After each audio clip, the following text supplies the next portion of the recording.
Hey guys, Sharif here with another prediction about the Jake Paul versus Mike Tyson fight. I hear what they're saying. They're like, oh, kids got the youth. You got to go with the youth. I mean, have they seen Mike Tyson fight? Do they know who his opponent is? 58 years old. But we're talking about two fundamentally different human beings here. One, I think Mike Tyson said it best when he said that Jake Paul is a manufactured killer, and I think he's even generous in calling him a killer, while Mike Tyson is a natural born killer. There's a big difference there, and I think we're about to find out tomorrow, Friday the 15th, what that difference really is. Let me just put it to you this way. Could you imagine a world where Jake Paul bites another man's ear off because he's losing? Impossible. Would never happen. And so that's that alone says so much about the fundamental difference, right? Mike Tyson bit a man's ear off because he was getting so frustrated about possibly losing, right? Well, anyways, we got the 5 categories here that I usually touch upon. The first one is the numbers. To all the killers and the $100 billers. For real, niggas who ain't got no feelings. The big number in the room. Age. Mike Tyson, 58 years old. Jake Paul, mid-20s, maybe 27. What does that mean? That means muscle loss. That means lower reflexes.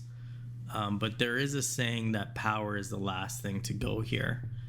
And also fight record, right? How much experience does Mike Tyson have versus Jake Paul? Mike Tyson is someone who used to fight people for $5 on the street before he was even made into the fighter that he became, the heavyweight world champion that he would once become. Actually, several times. So experience-wise, numbers, you got to give it to Mike Tyson. They're both wealthy enough to have the best health, best diet around. I don't think that finances in terms of numbers is going to play a factor. That brings us to our next category, purpose. Who wants it more? How do we stop him?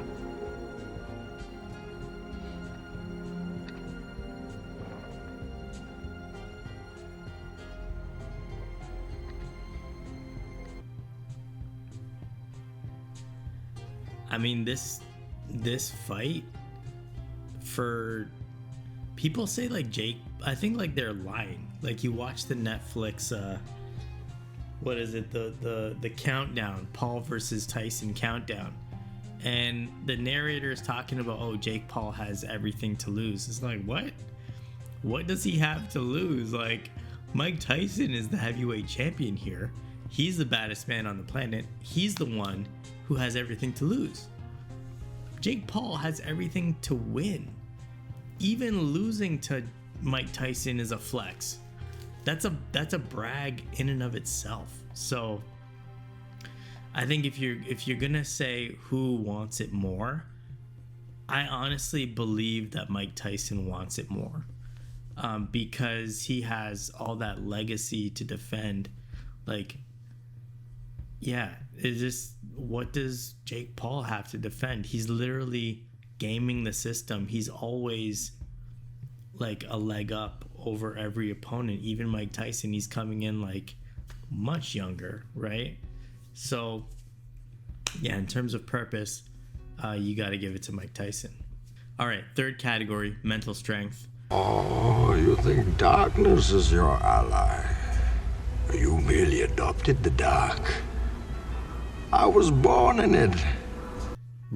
Some things were revealed in this the countdown of Tyson versus Paul, about Mike Tyson's hard upbringing that I think shed light on like what this guy's really dealing with, what he dealt with growing up, right? Like he was very poor, like didn't have clothes, like crap everywhere in his room, like literal feces.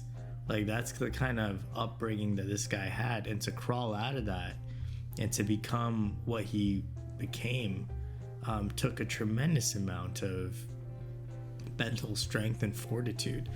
Like Jake Paul was a Disney kid. His life is and was always privileged, and you know, while he might be determined, but is he gonna have the same hunger as someone who came from like nothing? I just don't think so. So mental strength wise, we just got to give it to Mike Tyson. Greater good, this is kind of like just a fun category, really. Who does the world want to see win more? You're not just gonna let him die like that, are you? My shoulder angel. Don't listen to that guy. He's trying to lead you down the path of righteousness. Again, Mike Tyson. Like, it's Mike Tyson. like I keep saying it, but it's true.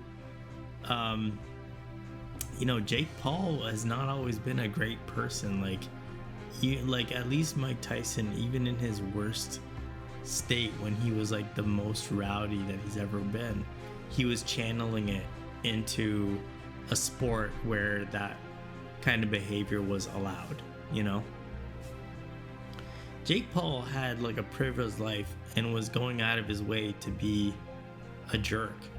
Like, you know, looking at the upbringing, right? Like, had a mansion with a bunch of friends, like was literally the house bully. And then all of a sudden he discovers boxing through YouTube beef.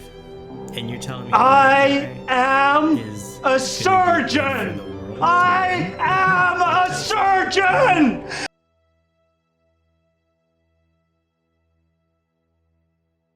And not much has changed, you know, like there's some fighters are saying like, yo, as soon as Mike Tyson touches Jake, it's over, right? Like if Jake Paul is not able to run and like evade everything and like just be this insane counterpuncher, and Mike Tyson successfully touches glove to chin, it's over.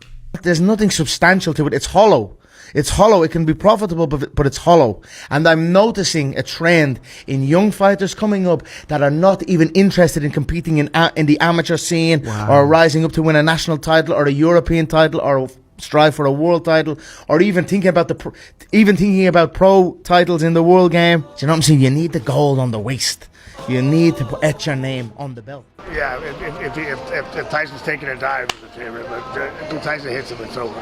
Apprehensions, but also made their predictions clear. Bellew and Joshua both backed Jake Paul as the probable victor, whereas Fury sees the bout as evenly matched. Tony Bellew expressed his concerns regarding the highly anticipated bout. In a recent statement, Bellew revealed his apprehensions about the significant age gap between the two fighters, and the potential risks associated with Tyson's return to the ring against a much younger opponent. On the other hand, you have a lot of people saying Jake's got the youth. Mike is 58. He's an old man. You know what? I've seen old fighters in my life, and like they can still be very hard hitting, right? And if Tyson is being trained properly in terms of cardio and everything, and he can last like 5 rounds,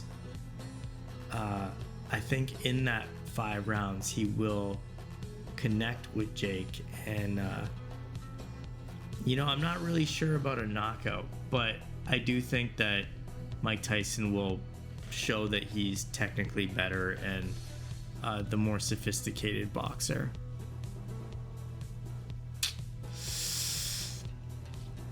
Yeah, I mean, I said it on May 21st, back when this fight was first supposed to happen, that Mike Tyson's gonna win, and I'm gonna say it again. It's November 14th. Mike Tyson's gonna win, And if he doesn't, I'll do 1,000 push-ups. All right.